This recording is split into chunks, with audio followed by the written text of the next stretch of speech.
देव प्रसाद शिक्षक आपका SP motivational poem में हार्दिक स्वागत है।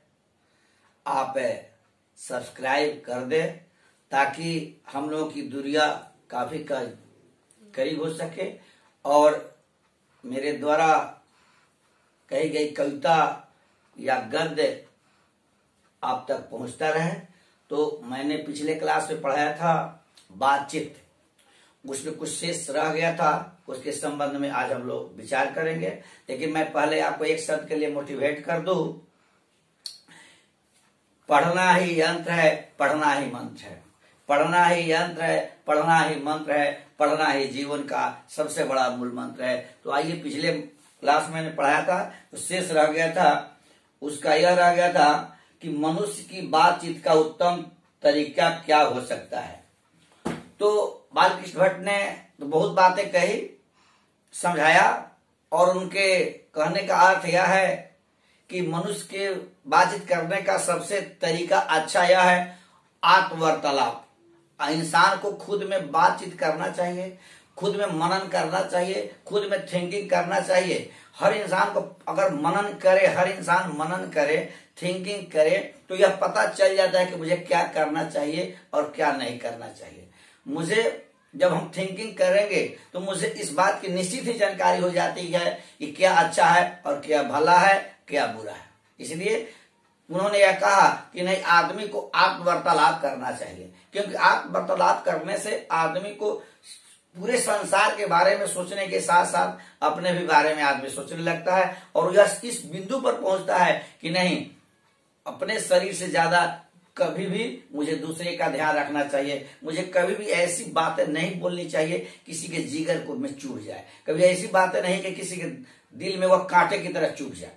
इसलिए उन्होंने कहा कि नहीं, भले आत्म वार्तालाप हो, आत्मवार्तालाप करेंगे तो स्वाभाविक है आपके हर गुण आ जाएंगे और दोष आपके समाप्त हो जाएंगे। इन्हीं प्रश्नों के उत्तर में या यूं कहा जाए, इस सारांश को मैंने कुछ दोहा के रूप में लिखा है, इसे आप निश्चित लिख लें। क्योंकि दो चार पंक्तियां जो है, यह दो चार पंक्ति आपके पूरे कहानी को दर्शा देगी। जैसे हमने लिखा है, बालकृष्ण भट्ट की रचना, बालकृष्ण भट्ट की रचना,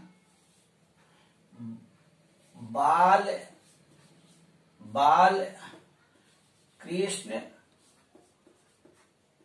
भट्ट की रचना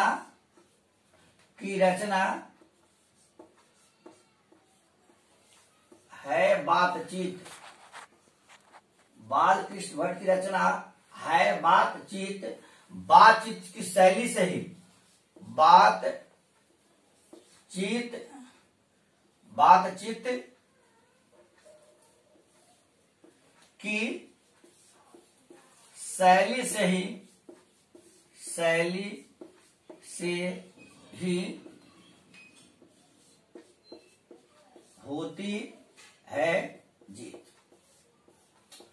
इस तरह अगर इसको याद कर लेंगे तो हमेशा के लिए आपके दिमाग में बात रहेगी। दूसरी पंक्ति है, 1844 में जन्म हुआ था। 1844 में जन्म हुआ था। 1844 में जन्म हुआ था। 1914 में मरे। 1914 में मरे। आर्थिक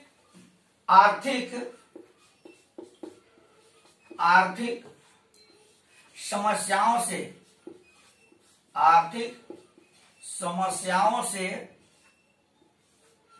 काफी वे लाए। आर्थिक समस्याओं के बारे में इसलिए हमने लिख दिया है कि उनको पता है कि जब उनके पिताजी चाहते थे कि कृष्ण भट्ट हमारे घर के कामों को करे, तो कृष्ण भट्ट का मन तो पढ़ाई के प्रति लग चुका था, इसलिए उन्होंने परिवार घर को ही छोड़ दिया, लेकिन उन्होंने पढ़ने के काम को नहीं छोड़ा। इसलिए मैंने लिखा है, माँ थी पार्वती देवी, माँ थी पार्वती देवी, बेनी प्रसाद पिता, बेनी प्रसाद पिता,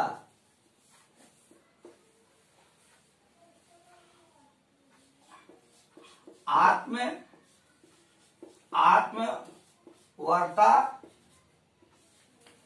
वार्तालाप से ही हर कोई जीता। जीवन में वार्तालाप का बहुत बड़ा महत्व है। एक दो पंक्ति और लिखाते हैं, इसे मेरा क्लियर हो गया कि उनके माँ का क्या नाम था और पिता क्या नाम था। इसको मिटाते हैं। इसको अगर दो चार पंक्ति आप हमेशा देखते रहेंगे तो लगता है कि यही दो चार पंक्ति आपकी पूरी कहानी का उत्तर दे देगी।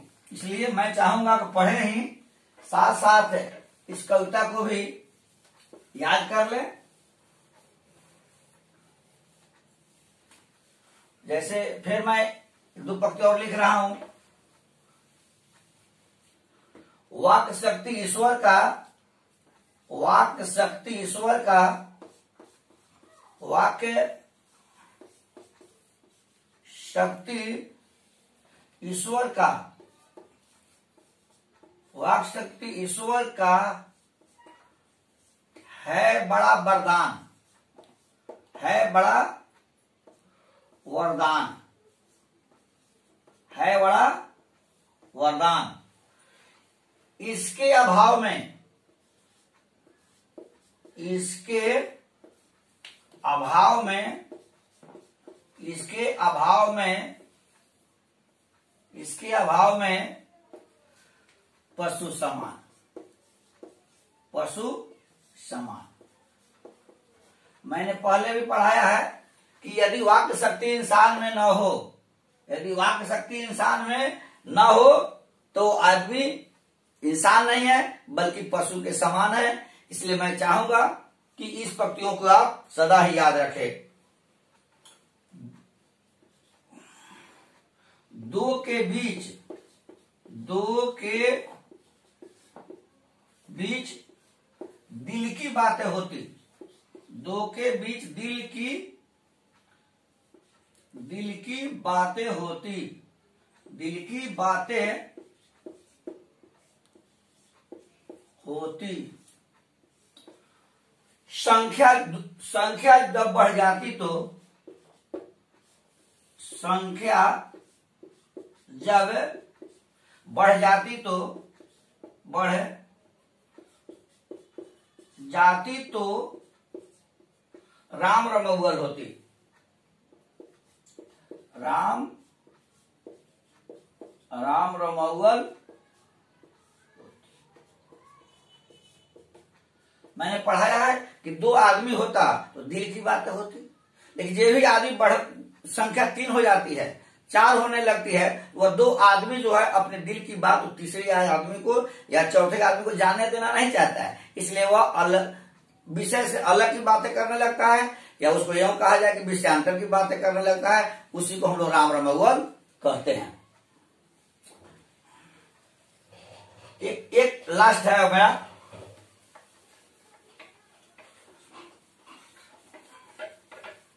एक बेन जॉनसन का की पंक्ति है, उसी को मैंने एक पंक्ति के द्वारा स्पष्ट किया है। बातचीत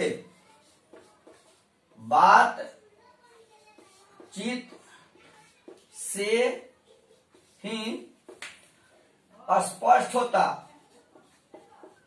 बातचीत से ही स्पष्ट होता, बातचीत से ही स्पष्ट होता गुण और दोष, गुण और दोष, गुण और दोष। खुद में रहना चाहिए, खुद में रखना चाहिए, रखना चाहिए सदा ही होश, सदा ही होश, सदा होश की बात मैंने इसलिए कहा कि जब भी हम कहीं बात करें तो यह समझ कर बात करें कि हमें ठीक से बोलना है, हमें किसी के साथ अच्छा वार्तालाप करना है। और उस तक जब तक आप अच्छी बात किसी के साथ नहीं रखेंगे, जब तक आपकी बातों में मधुरता नहीं होगी, जब तक आपकी बातों में रस के आभास नहीं होंगे, तब तक कोई आपकी बातों को स्वीकार नहीं कर पाएगा। इसलिए मैंने कहा कि अगर कहीं आप कुछ बोलते हैं, बोलने से पहले खुद में रखना चाहिए सदा ही होश। आदमी को होश में रह करके बात करना चाहिए। आदमी को हमेशा अपने, कभी भी इंसान को अपने दायरे में रहकर ही बात करना चाहिए। इसी के साथ आज मेरा चैप्टर समाप्त होता है। जय हिंद, जय भारत।